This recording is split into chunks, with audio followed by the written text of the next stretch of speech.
Hello, everyone. My name is Nanette Abuhoff Jacobson, and I'm a global investment strategist at Wellington Management Company.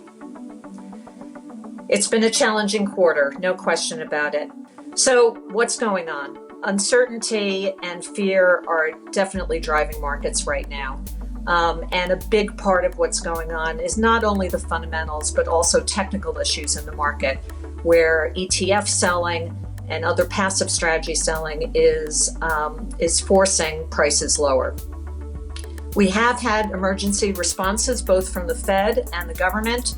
$1 trillion of purchases announced by the Fed, all types of collateral, and the government in the United States is also putting together an enormous fiscal package.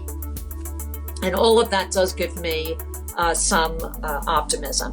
So what can you as an investor do in this kind of environment? I think it's important that everyone have a game plan.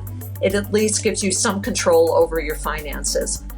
For me, my game plan is to stick to my investment process. And my investment process is to look at three inputs. First is fundamentals, second is valuations, and third is policy. Fundamentals and policy right now are the most important aspects of your game plan. What I'm expecting for the fundamentals is for there to be a sharp but relatively short global recession.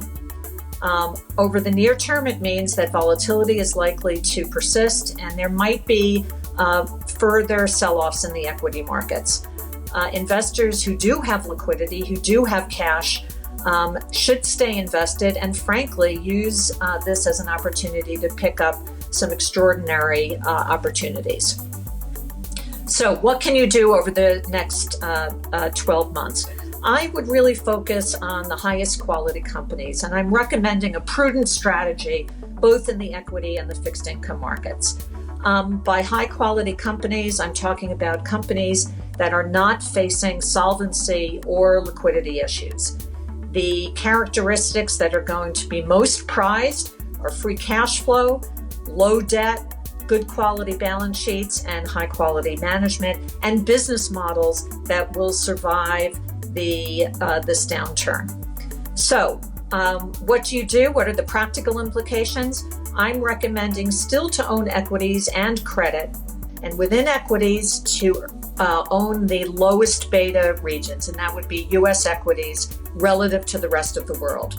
This is the lowest beta, i.e. the least sensitive sector to the global slowdown, and we've also seen the most in magnitude of central bank cuts from the Federal Reserve relative to other regions. Again, you want to look at companies with high free cash flow, low debt, durable business models. Now, I am moderately bearish on emerging markets. In particular, that sector has held up well because the disease is migrating from China and the Far East to other regions, to Europe and to the United States. But I do think there's a risk that growth will be slowing considerably in China, and frankly, that there's a second wave of diseases there. Commodities are suffering from low oil prices in particular and a lack of global demand, and therefore commodities being a very volatile sector of the market, I don't recommend overweights there as well. Again, China represents 50% demand for commodities, and therefore if China growth is slow, that does not bode well for the commodities market. Where I'm relatively more positive is on the credit markets. I am bullish on credit, and I see tremendous valuations in investment grade corporates, particularly in the investment grade side. Double B high yield, that's the top end of the capital structure in high yield. Bank loans, and even municipal bonds, both in the taxable and the tax-exempt sector.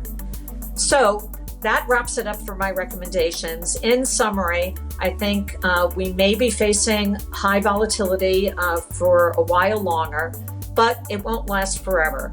Governments are well aware of the crisis that we are facing, and they are going to be turning out enormous fiscal packages in the trillions of dollars to support the economy, to keep interest rates low.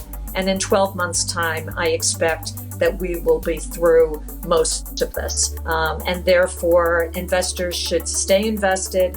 And if they have cash in their portfolios, to start to nibble at these tremendous opportunities. Thanks for listening.